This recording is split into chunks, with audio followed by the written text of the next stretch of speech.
Hello students, today we are going to study the theory of inferences.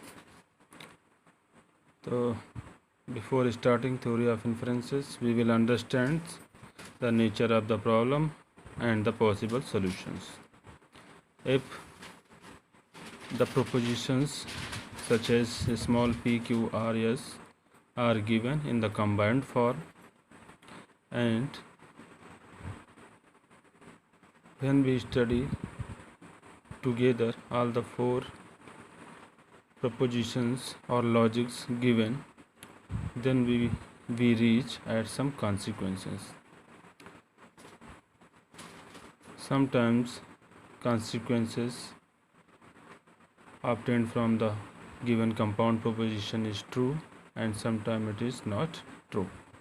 So here we will study the method of verifying the conclusion of given compound statements is true or not true. If PQ are propositions and the result obtained from them is capital C, then in tabular form these whole system can be represented as where P, Q, R, S are propositions and which results in a consequence given by capital C. In tabular form, P, Q, R, S are assumed to be always true. If in some logic it is given that P is not true, then we will write it negation of P in the premises.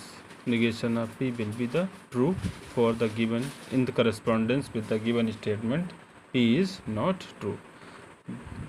Now this is to be noted that premises are always true or premises are always written in the form of truth value capital T. Consequence may be true or false. In linear form, this whole system can be represented as PQRS are premises. This is the notation of consequence, that will be capital C. Now we will discuss here about the validity of argument or compound propositions. So if an argument PQRS is given for the consequence C, is said to be valid argument. If whenever all the premises are true, then the conclusion C is likewise true, because all the premises are considered to be in the conjunction form. An argument which is not valid is called a fallacy. Okay. Here are some rules which are used in the proof of inferences. The first rule is known as modus phonein. Here we have written the rule in the tabular form as well as in the linear form or tautology form. Modus phonein rule: if P is true and P implication Q is true, then the consequence of both the premises will be in the form of Q. Second rule, this is known as modus tollens. Rule 1, modus phonein, is also known as rules of acceptance. Whereas the second rule, modus tollens rule, is known as rule of rejection. According to modus tollens rule, if P implication Q is true, as we know that all the premises are always written in the form of truth value capital T. So if P implication Q is true and negation of Q is true, this means Q will be false. Then the consequence of both premises will be in the form of negation of P. This rule is known as modus tollens. Number third, disjunctive syllogism. If P disjunction Q is true and negation of P is true, then the consequence of both premises will be Q. And this whole compound statement can be written in the linear form in the form given in front of us. Premises are written in the form of conjunction and result is written in the form of implication. Fourth rule is hypothetical syllogism. This is also known as rules of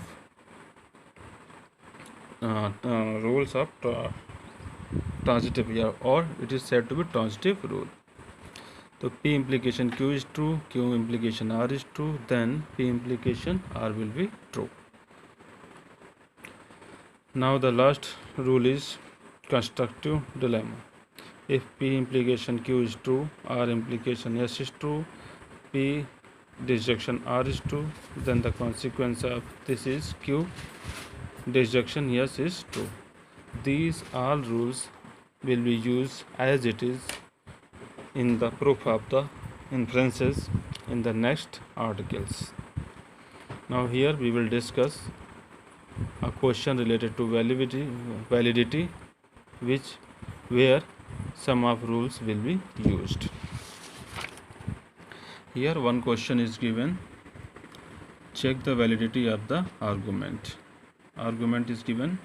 Here are three premises: P implication R, negation of P implication Q, Q implication yes, and result of the premises will be negation of R to yes. If on applying the studied rule in these premises we will obtain the consequence this, then it is said to be the given argument is valid, otherwise it is said to be not valid argument. Now we will prove this validity in tabular form. In tabular form there are three columns. In first column we write the serial numbers.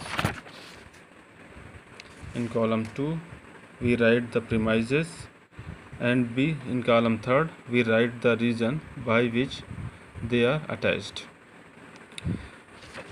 Before starting the proof, we are free to select any of the premises given in the question. Here are three premises given in the question, so we can start with any one of the premises.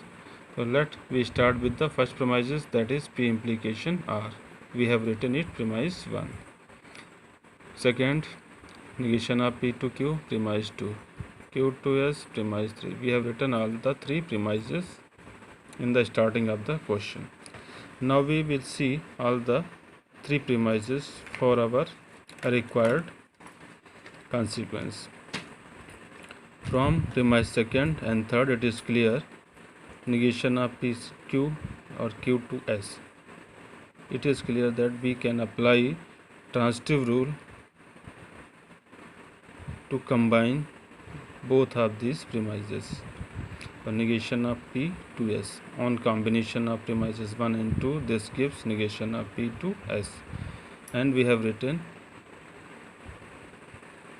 the reason by which we have obtained this result, premise 2 and 3 and hypothetical syllogism. This is also known as rules of transitive. Okay. Now if we observe negation of P to S and the first premises P to R. Now first premises P to R can be converted to negation of R to negation of P by the rule of contrapositive.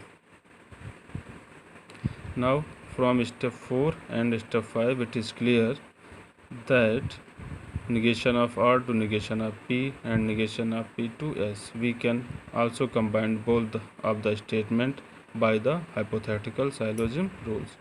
On the combination of step 4 and step 5 we will obtain negation of R to negation of S, which is our required result. So by this way we can show that the given argument is valid. In the similar way you can prove other questions mentioned in our class notes. Thank you.